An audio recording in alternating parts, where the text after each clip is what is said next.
Good afternoon, I am Gideon and I endorse this message. One of the most misunderstood quotes comes from the man in philosophy called Hegel. Hegel said that we learn from history that we do not learn from history. Hegel did not mean that there are many things that happen in history that we would repeat and make the same mistake.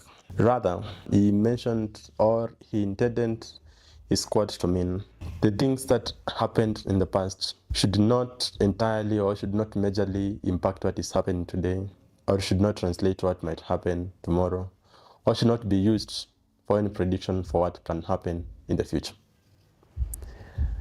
Nataka tuingie kwa story ya leo.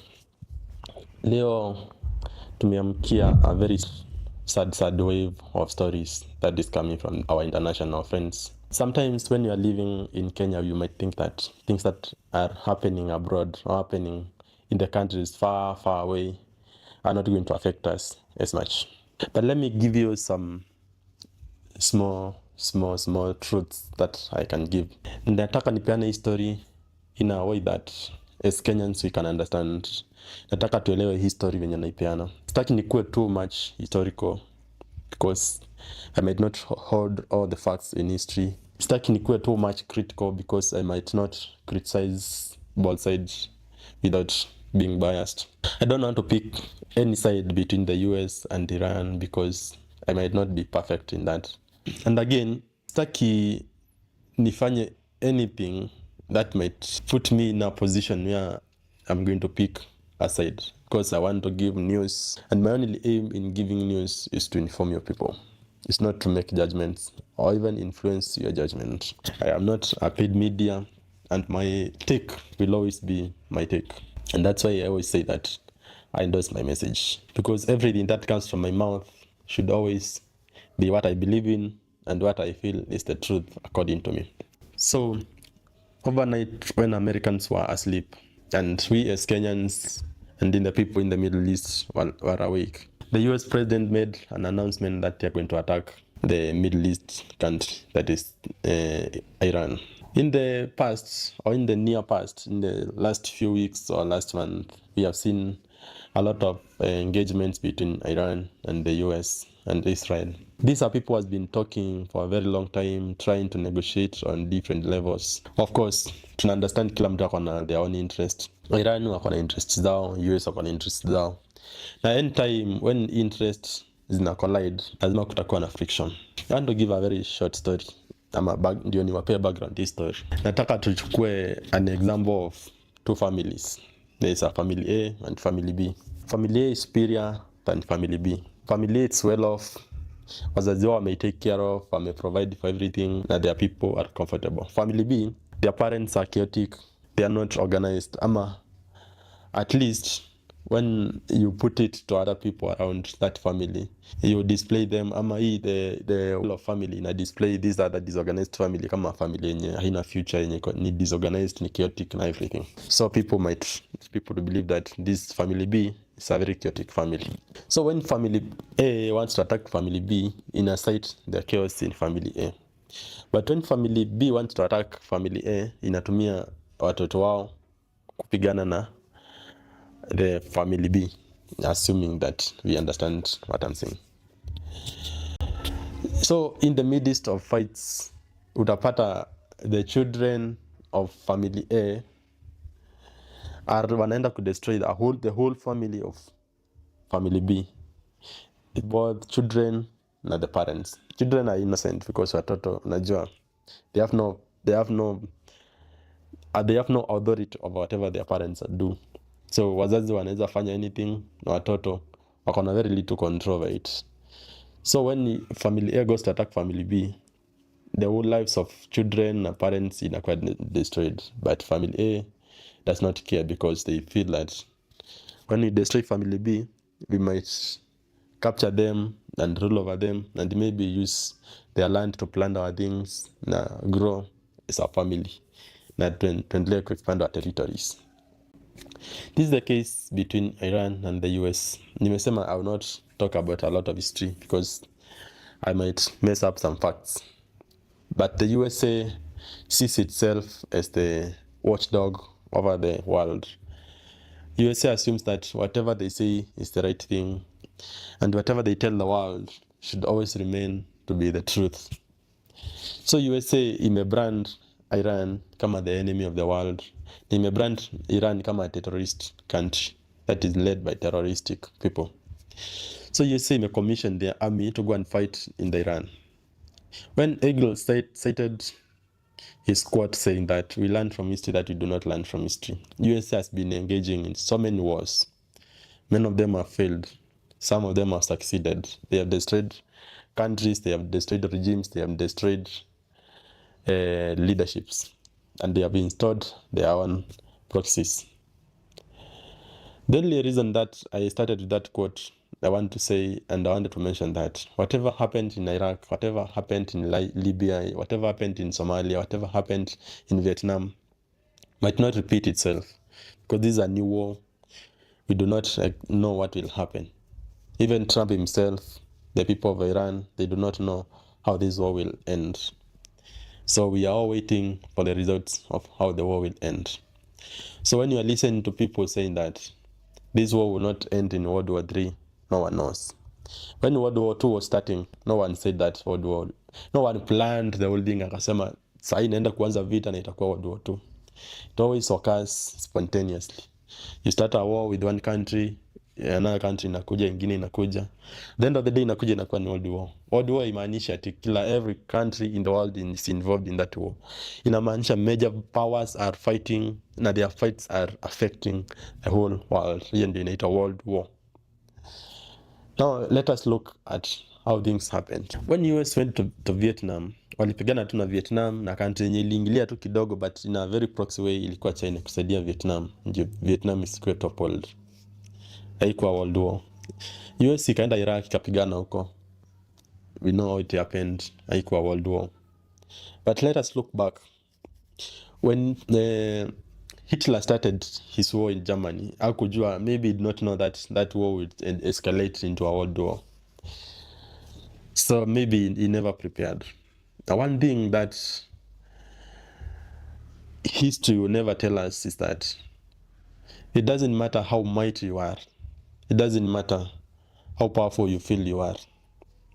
There is always a point where you reach, unakuwa exhausted, and you can be clobbered.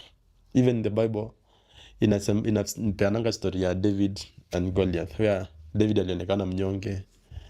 Goliath ni msalikuwa na history ya kuua watu, na watu walimuogopa sana, but David kamtu kadogo ndiye aliangamiza Goliath. Again, history kakuwa contradicted, because history proved that Goliath won all the battles that he went in. Again, let us go back to Iran and US war. This war, we might not know where it goes, but the only thing that we pray and we hope for is that it will not destroy the world economy. When you look at the USA is a country that has, and kama ni nchi yenye ina control the whole world. It doesn't matter which country you want to look into and say this country might look better than the US, including China. You might stand up na useme China ni nchi yenye imeonyesha resilience against the US. When you look closely on how interwoven the two economies are, you will say that China and US are the same thing. When the US falls, China will either fall or it will face a very major setback. Again, I would want to say this. I'm not giving this news to support anyone or any side,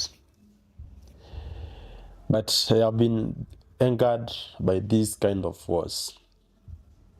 A president stands up and declares war on one country, and the people who are sent on the front lines, they are innocent citizens of that country who are sent there in the name of the army. Nasema we are sending on our army, the strongest army in the world, to fight these people. At the end of the day, kutakuwa na casualties. How many families are going to suffer when their people die? How many people are going to suffer for a very long time when they are maimed in this kind of war? The leaders will never be attacked. And once the leaders are attacked, they want to involve everyone. But once these few soldiers are killed, they do not want to involve everyone, because those are just like hao ni kama tu pawns in the chessboard. I was looking at war between Russia and Ukraine, and the only thought that came into my mind was, this war has gone on for a very long time, it may disrupt a lot of lives. Why can't this war just end by just killing Putin and Zelensky and starting all over again? Because these are the people whose words can mean the world. Kama leo Putin anaweza simama aseme we are not going to fight with Ukraine anymore, that war will stop. Ukraine ikisimama iseme sasa sisi hatutaki kufight na Russia anymore, that war will stop. The same, Trump angesema hatutapigana na Iran, the war will not go on. Iran ingesimama iseme hatuta fight with US, the war will not go on. There might be some few wars, but when these governments, through their leaders, and pronounce themselves that they are not going to enter to war, these proxies, some of these small parties can be contained. Ni kama tu a country, unapata kuna tu some thieves. Those thieves do not change the country operation so much. They are arrested, wanawekwa kwa jela, na kuna tulia and the society continues. Let us go back to this war. What does this war mean? When this war prolongs, it means that there are so many soldiers of the US and Iran are going to die. When they attack Iran, our attack to the leadership and attack the people, so there are very many lives of people who are going to be destroyed. Our seconds to attack the ships on the sea. The trade routes are going to be prolonged, it will be extended, because when the Strait of Hormuz imekuwa closed, you know what happens. Mafuta yenye inakuja Kenya from the Middle East, itakuwa expensive, so life here in Kenya will be expensive, and you know how we depend so much on fossil fuels.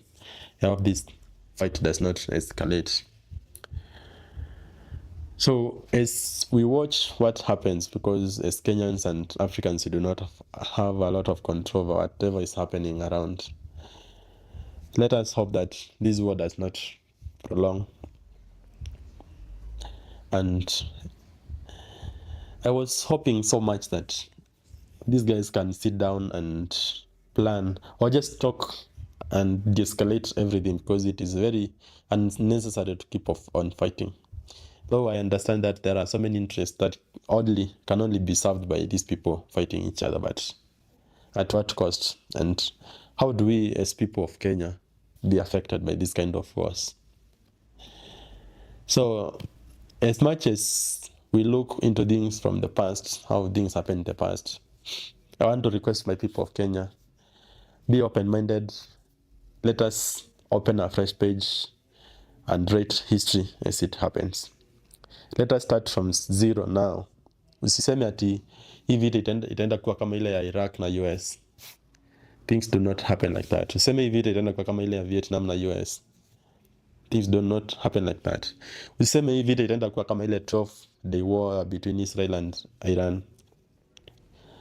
History sometimes might give us signs of what might happen, but we learn from history that we do not learn from history, because many are times that the things that we expect to happen do not happen the way we expect them to happen, and it comes at a surprise that the least expected things happen in a very unexpected ways. So my take is, I hope this war does not prolong, that the lives of Iranians are not affected, the lives of Americans are not affected, and that the world will go back to normal in a very short time. May God bless America, may God bless Iran, and may God bless the people of the world, and may the peace prevail.